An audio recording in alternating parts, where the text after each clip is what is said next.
Coming up this Memorial Day, a original series special presentation. Colin Quinn, Red State, Blue State, starring comedian Colin Quinn. In the special, he takes a look at the nasty rhetoric that's dividing America today and wonders if the United States should actually stay united after all. Here to talk about the special and about politics is Colin Quinn. Thanks, Don. Good to see you again. How are you? How are you? Great to see you. Can we talk politics? You and I have talked politics before, so let's talk about it. Okay. I'm going to put up some new polls. You're going to be a commentator now. This is out of New Hampshire today, and it shows the Vice President Joe Biden with a huge lead.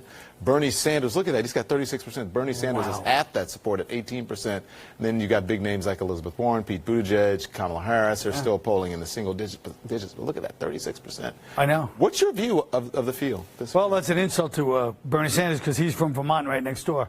But, you know, the person next to you always hates you the most. So it's like, I'm sure New Hampshire, like, we don't like him. Because Vermont and New Hampshire are like red state, blue state. What do you think of those? Seriously, that's a pretty diverse group. And Joe Biden, I mean, just got in last week. Yeah. Yeah.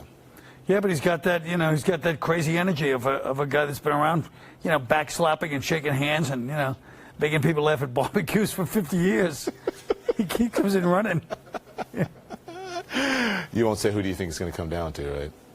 I mean, it's too early. Like, look at Beto. Like 6 months ago, he was like, oh, Beto. He's like the Heisman Trophy winner that turns pro, and then suddenly it's over. You're like, what happened to that guy? It was the greatest. You are a New Yorker. It's Beto. Beto. Oh, like Beto. Hey, Beto. Hey, Beto. But he's out, basically, at this point. Yeah, I want to talk to you about the new special. Your new CNN special is called Red State, Blue States. Right. It actually started off as an off-Broadway play.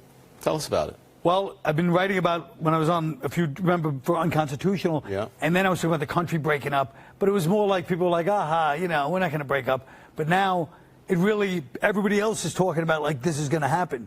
So this show's about how we would break up, practically speaking, into city-states and become a, you know, separate but together.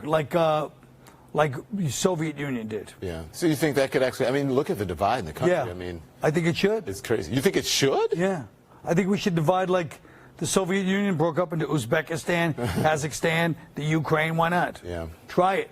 Because right now, it's ready to explode most of the time. Well, I'm wondering what, you know, they always ask, or actors always say, what's my inspiration? What was your motivation? What was your inspiration? Is this a byproduct of the Trump administration or what? No, because I felt like it was happening before. Trump is just like he's a good figure. He's like a byproduct of this breakup. Right. Well, the opposite way is more like it is. Yeah. You know what I mean? He's just the manifestation of both sides. I feel like he got elected by the left and the right. You know, and so I was doing it as stand up, and then you know, we did it as a show. Yeah, I'm wondering what do you think our particular ailment is? What is it? I think, well, I mean, it's a lot of things. From day one, we didn't get along. But social media, you can actually see each other. Like in the old days, you'd say, oh, I heard they like that there. But nobody would see each other. But now, everybody's in each other's face all day. Yeah. And also, I feel like, politically, all parties and all people are afraid of the people on social media. It's because it's the ultimate democracy, which ultimate democracy is tyranny of the mob. But don't you think people put too much emphasis on social media and they rely too much on what people on social media say? Yeah. I think the best candidate would be the person that's like, I don't care what you say on social media. Yep, I agree. Somebody with a flip phone. Let's watch. It's part of the special. Here it is. We look in the mirror and see ourselves as we really are, and realize most of what everybody says about each other is true. The right can be a little racist, the left can be a little fascist, and you can tell the Christians by their guns and the liberals by their hatred of free speech. Is this what we're supposed to look? Is this what we really are? So then how do we move past this then? Because that was pretty damning of political parties. Yeah. I mean, I don't know if we can move past. I mean, like, we need somebody who's strong enough to say, look, here's how I feel about everything. I don't care what any poll says. I don't care what anybody says in either, because both parties are led by extremists and led by social media.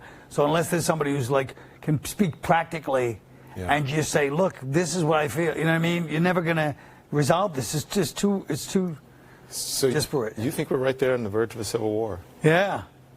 I talk about it in the show. Wow. I say it'll be the first time in history you see fat refugees. My man. Thank you so much. Always.